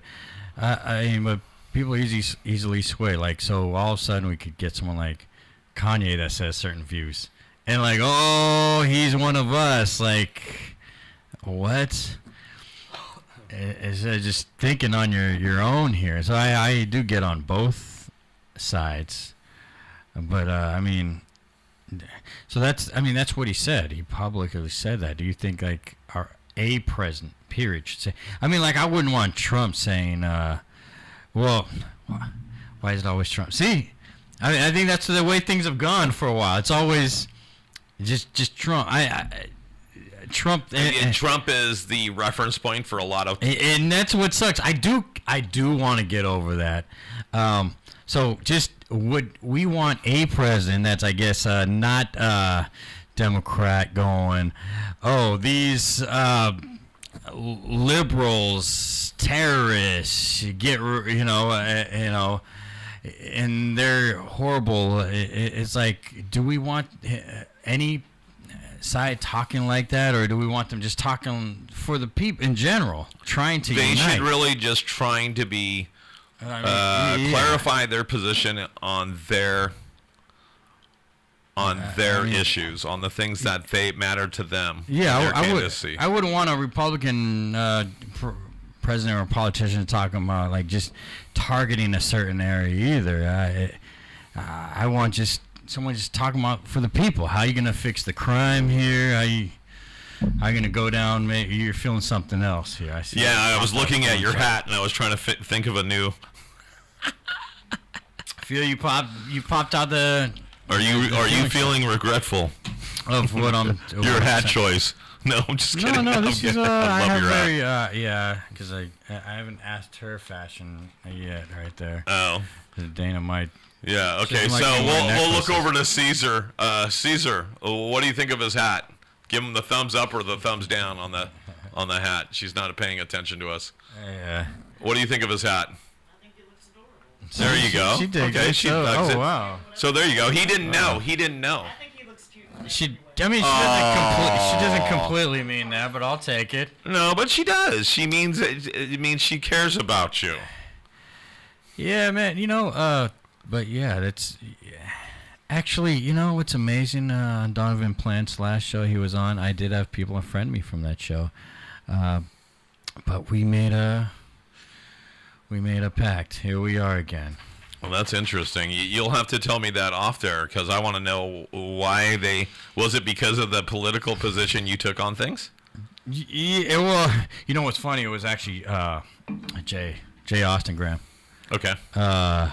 He can be a little controversial. Well, the person posted, if you're friends with this person, I'm getting rid of you. And I mean, I was actually, yeah, he stayed on my show and said some things, and I was there. And J. Austin Graham's another comedian that has no filter and has a point of view that he feels strong about, and he feels strong, so we can name his name. He's just yeah. I mean, like I said, I don't have a problem. I know that he's had a lot of people have had issues during the different movements. If it's BLM, if it's Me Too, if it's the Trump thing, if it's whatever. In the last 5 years, there's been a lot of controversy over what people have said. Even comedians, me being one of them. When I write a joke, I'm like, okay, it's kind of like the old line that George Carlin used to say, comedians want to know where that line is and deliberately cross it so you know where it is. That's still very much true for us, and even though there's all this political correctness, people can be canceled for the stuff they're saying. So there's a lot of people that are out there spewing a lot of stuff that's not really the coolest. But I'm not really condoning that. I'm just saying that when we lose freedom of speech in our country, we're really screwed. It's amazing, though, because you will get a lot of laughs if you're a comedian just saying Trump should get hanged. And I don't believe either side. Like, if I hear Biden should be hanged, I'm like, bro, he's our. So it used to be. The president right now. Used to be. So that's what I was thinking when you were saying about. But what is funny about that too, though? Well, it used to be against the law, and still is, that if you say any threatening thing about the president of the United States, and it doesn't matter who that president is, he's the president of the United States. Yeah. And so it was even Kathy Griffin that had the fake Trump head on the magazine. Yeah. Yeah. So, and she got in trouble because she could have actually been in trouble with like the Secret Service and all that stuff for making threats against the president. So, So yeah, I think this country has gone to hell in a handbasket in a lot of ways. We've got and we 7 need to more pull back years some. till the world just explodes, right? No, they say something like 25, but that's okay. I was hoping for something. Now I gotta try to save money. I was spending my money like nothing. I thought we only had 7 years to go. I'm telling you, no, that's when it's really when it's irreversible. Or global warming. All right, Luke. So how are we gonna end the show? Well, while you're talking, I'm gonna be looking on how to do this. I went to a haunted house. I think I did meth in that haunted house. You ever been to a haunted house and you just feel like you're doing meth? They had that fogger, but I can't say I've never done meth before. That's why I took a mouthful and I was like, this is meth here. So I think I might have been a little high over. I think it was Friday. The Planned Parenthood. How does that go? How do you plan parenthood? You planned a lot of kids, right, Paul? I have a lot of kids. I don't know how many I planned. Well, you're a better father than mine was. You actually planned me, and well, look how things went. So I'm missing one of my favorite T-shirts, because I want to December every year I commemorate the Tatiana. She got shot and killed at the zoo. So I need new shirts. It was all bloody, and the cops had to tear it up. So rest in peace, Tatiana. I had to throw that out there. So let's see what I got in here to end the show with. I did write some things. Ooh, where were we with the Alaskan crab fishing? I don't know. Okay. I don't remember where we were. Okay. Well, let's talk about Halloween, the movie. Did you see it? Halloween? No, but I've seen Jamie Lee Curtis interviewed multiple times. All right, so it sucks, right? Just by telling about her interviews, telling about her interviews, it sucks. No, it seems like it's going to be good. It's definitely her last one. So Halloween's been around for 44 years, the movie, and it's big in theaters. Right. And it sucks. So why is it big in theaters? What's your take on that? Because it sucks. Because it's something, like you said, has been around for 44 years, so I remember the original. Don't remember hardly any of them in between, but I will probably see this last one. It sucks. It sucks. Yeah, it sucks. You saw it, and it sucks. Yeah. It sucks. She saw it in theaters. I'm going over. What did you think? Sucked?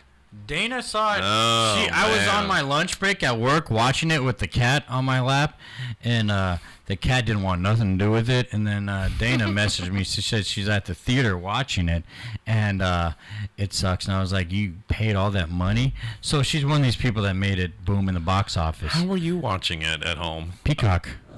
That's how you know it sucks. Halloween Kills was just subpar, and then it was free right on streaming right away, and then Halloween Ends right away on streaming. Even the day before, like it was supposed to be on the 14th, but on the 13th they were all, hey, you know what, this is gonna suck. Let's just throw it out there, and they just threw it out there. And so you can see the newest one on Peacock. Yeah, and for free. And I got to tell you, man, you only see Michael Myers for 15, probably 20 minutes, and because he wanted more money. This one, he didn't even want to be in the movie. He didn't even want to be in the movie. This kid woke him up. This kid, like, he. Don't give away any spoiler alerts. Okay, so that didn't happen. He just woke him up. The before that part happened. See, when people say don't give out the spoilers, I feel like I'm saving a life. So Michael Myers is living in a cave like a bear. And there's homeless people around him which aren't dead. So why aren't they dead? Because Michael Myers just wants to be left alone. He just wants to retire. And here is some punk kid waking him up and making him go kill people. You know Michael Myers is too old when he teams up with people and doesn't kill that person. Well, I mean, no, he didn't even eventually kill that person. So he teams up with a kid who woke him. That's how you know Michael Myers is just retired and sick of it. And I did say spoiler alert. Remember that. Well, no, that's it. I mean, that's it. That's. I mean, he. All right. So basically, if we were Siskel and Ebert, you two are two thumbs down, and I can just look at the look on your guys' face, and it's like no. Two thumbs and a lip dick. Wow. Yeah, very. Really? I fell asleep. Oh. Twice. I went home and tried to watch it. I fell asleep again. So really? So I put Jamie Lee condoms, but she condemns. So you think Jamie Lee should come out with condoms? Like her own condom line? She condemns transphobia. What the hell? She transcends. She condemns. She condemns transphobia. What the hell? What the hell? Okay, so that's. Why would you condemn? No, I'm just kidding. That's what I did last. I said, "Who's straight here?" No, because her daughter is trans. So right. See, I guess this is what we were talking about with me and Donovan. Right. This is where you and him have even like when you said I walked you through the gay pride, it's almost like I felt like I was your armed escort. Yeah. So that's. So the thing is, it's crazy because like it is. I don't feel like there's an even ground because like so I'm cool with. It's funny. You were fine with the LGBTQ. Yeah. Like community. I mean. Yeah. Okay. Yeah, like Daphne, that hit me when she killed herself. Oh wait, Daphne. Oh Daphne wait, Dorman. I thought you meant Daphne from. No, Donald Duck. No. No, not Donald Duck. Wait, what? From from Scooby Doo. Now No. Daphne. Oh, you're talking about Velma. Thelma. Velma's a Thelma. lesbian now. Thelma. No, but I mean. Not now. She's always been. Dang, really? I thought. She never And got. believe it or not, Fred's always been gay. Not all guys wear ascots. So I'm just letting you know. I think the thing. And a white blazer. The thing to me is, I guess we're. Maybe I'm more conservative. I don't even know. Maybe I'm more conservative. And believe it or not, Shaggy, Oh. stoner. Yeah. Wow. Wow. Where's he get his stuff from though? Freaking From the dog. Black market. Black market weed. So like the thing is like so where the middle ground is, I guess. I mean, so not understanding like so she condemns transphobia because of her daughter, but did we? So, I guess that's harsh. Did we care? Meaning, I guess I didn't know she even had a. Honestly, I didn't know she had a daughter, let alone trans. And then I'm like, okay, that's cool. I mean, I don't really have anything against that or for it. I don't know. So it's Jamie Lee Curtis's daughter. What do I? So here's a great So, example, whatever. and I give this as a homework assignment to you. Yeah, excitement. Assignment. Excitement. So yeah. no, not excitement. Take off my pants. No. Okay. So you know people that are gay, and they're friends of yours, right? Yeah, and I picked them very well. Okay, so then, yeah, I pick all my friends really well. It doesn't matter what gender or sexual orientation you are. I pick my friends always well. So then the other thing is, what I would suggest as a homework assignment is you look up, oh my gosh. What? No, I just drew a blank because I was leading up to something and Joe then. Rogan. Right? No, that too. Nice mask. No. Oh my gosh, I can't remember what the name of it is now, and I'm drawing a blank. But so the LGBTQ movement, if you will. Jesus better work. Huh? Is that who you're talking about? Jesus better No. So what I'm trying to say is that marginalized people in America have always had an issue. And so we need to be the ones that speak out about it. And like you just said, if you don't stand up for someone else's rights, guess what they're coming for next? Your rights. And so it might not be something you care about today, Luke, but tomorrow it will be. Kind of like we were talking about the watch that reads women's their ovulation, if they're fertile, if they're pregnant, if they're this and that. The new iPhone watch does that, but then we just lost a whole bunch of rights in different states where our Roe versus Wade was overturned. I so was hold on. going to ask Donovan Plant about that. So if because the Roe versus Wade was we have important to him. we have devices that can tell you when you're pregnant, how long you've been pregnant for, and then that same device, if you got an abortion, would say you're no longer pregnant. So we basically now wear a watch that can get us probably arrested or in trouble in some states. So Wait, what? yeah, so if you think about it, we're giving our rights away every time we sign up for an app, even if it's some silly little game like Angry Birds on your phone. When you hit I accept, when you're putting on an Apple Watch or any other device where you're saying, I want you to go ahead and have access to all my contacts. Now you're telling a smartwatch which reads your bio, and it will actually start reporting things that are in your body and what's happening with you. See, that tripped me out. So I think Newsom just passed somewhere, or he's trying to. I don't know if it passed yet. With the gender child, the transition without the consent, age? without consent, bro. I mean, why?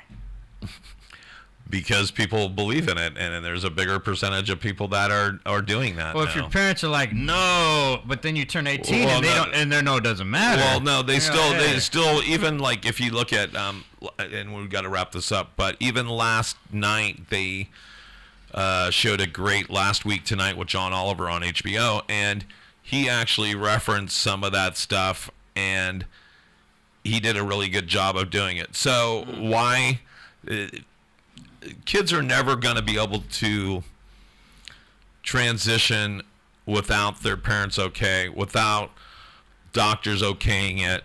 And quite honestly, the numbers that we've been shown are showing that by denying someone's gender, it's more detrimental to their health than it is just to let them be.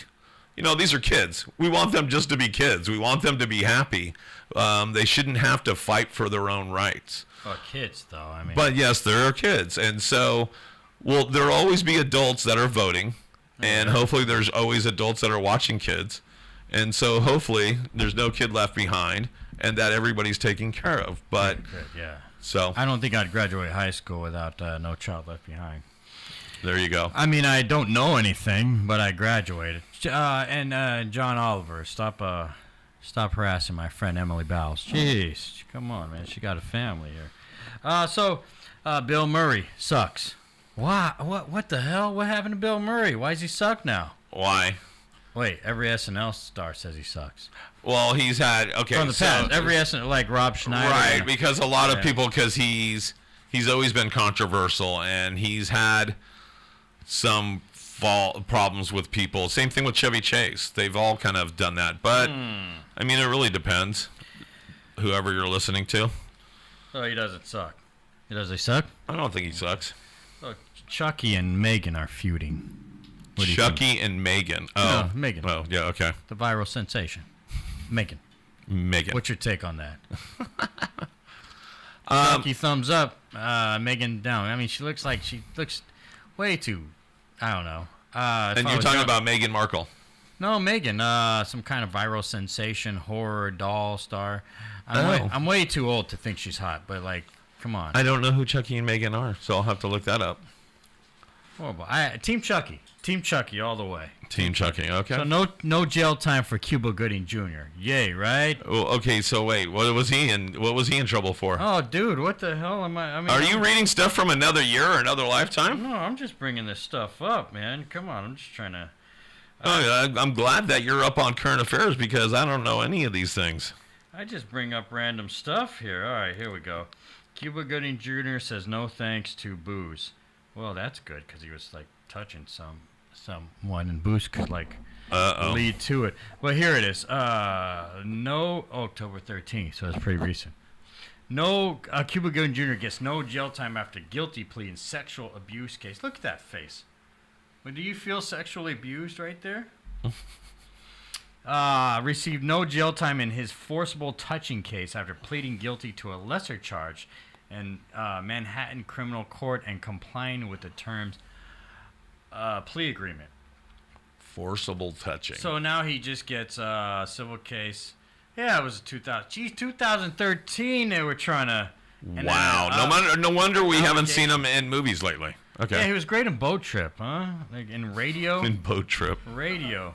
That's an old one. Boat Trip. That was the Adam Sandler one, right? He was first charged in allegedly touching a woman's breast at a Manhattan hotel rooftop bar. And more charges were added. Jeez. But look, hold on. He made a plea deal to reduced to a violation. Reduced to a violation. He must have some prior or... So maybe he just touched the around surfaces and not the nipple? Because what's a violation? Yeah, I don't know. It sounds like I have no idea. All right, well, BTS star going into the military. Good for the Chinese, maybe Korean. Whoever BTS. I just like those guys. It's the K-pop stars. So what is that Korean pop? So Meg the Stallion she went on SNL. Oh, Megan the Stallion. Is that who you're talking about? Now the other Megan? Now she's no. Oh. Now she's no. That one was white and a doll. Now she's taking a break. Sorry. After SNL, after her home was robbed. Come on now. Her home was robbed? My car was robbed. I'm not taking a break, you know. Why was her home robbed? Because she's Meg the Stallion. She's probably rich. I mean, come on. You know what haunts me? I saw a card on my block, dented, and I get criminal vibe. Like something must happen there. It's been there for a while, and has the same cookies I got robbed of in my car. Same there. All right, let's end on this tip, I think, because okay, we're just ending on the tip, not the... Yeah, not the whole thing. So, SNL... wait, I got any notes here? SNL sucks now, right? Yeah, it's what I've seen of it. The only thing I watch now is Weekend Update, but I've only seen the last 2 episodes, and it has a whole bunch of people that we don't know yet, so they're not established, and then the ones that stuck around weren't exactly the cream of the crop, so I'm so confused. So yes, I would agree with that. Currently, SNL sucks, but it's done that in the past, and it's changed. I want to laugh at things that we've been talking politics, and I want to laugh at things I may not want to be watching or agree with. Right. They had a whole 10 minutes of January 6th, and like I'm just like, is this funny? Ugh. Gosh. Well, and it's been slighted like that. If you look at it for 2 or 3 years, it was nothing but the cold open was about Trump. I couldn't even get past it, but at least make it funny. Like, I want to be like, oh my gosh, it's hilarious. And usually I wouldn't laugh about that. And it was not fun. Like, I couldn't get past it. You mean the last couple episodes, the new one? Or the very last one. Like, I was 10 minutes of that. It's torturous. And I actually liked, the only one I liked recently was the Charmin Bears. Have you seen the Charmin Bears? No. It's good. It was so controversial. My manager came to me at work, and he said, look, this is why it's controversial, and I didn't even read it or care. I just knew it was funny to me. And I'll have to go back and look at it and talk about it next week. Yeah, okay. So next week we got, I don't know. Who do we have? Who do you have on your next show, Luke? We got some. What's today? What is today? I think it's Monday. I think we got some musicians on. We may have a rapper and is it like kind of rock? Gabe Guns, Christy Chemical, and maybe others. And we'll be closer to Halloween, so maybe you'll be more in costume. Who knows? Yeah, I'm gonna have my onesie. Oh, geez, here we go. All right. Onesie twosies. Oh, wait, you don't shut off this. You shut off. No, I shut off this, but you can say goodbye. And hey, guys, you want to say anything like goodbye, Luke? Bye. Or what should I say? I don't know. Let's do a pound. Let's do a pound. Okay. That's just very special. I realized this. There you go. Like I was telling you, remember Phil O'Toole? This place? Yes. He inspired me to want to do this with people, but I was a little, because I met him recently and we didn't talk at all, and I thought we weren't cool. Then he did one of these, and then I realized, like, that's all you need with people. People are texting people. This is a physical text message right there. That's all you get. Like, I realize, like, I do this with people, and they are very, you see their expression, you see their everything about them. You're like, we're cool. We don't need to talk. We're just cool. All right, that's the moral of the. That's the moral of the story. And guess what, folks? Yeah. That's what's really happening. Season 1, episode 12 is in the can. Thanks for tuning in. And if you're listening to us on edgestudiosonline.com, we will get you back to regularly scheduled programming in just a minute. But don't miss next week's show from 4 to 6 p.m. That's right, 4 to 6 p.m. with Luke, Wallgreens, Sauer. See you guys.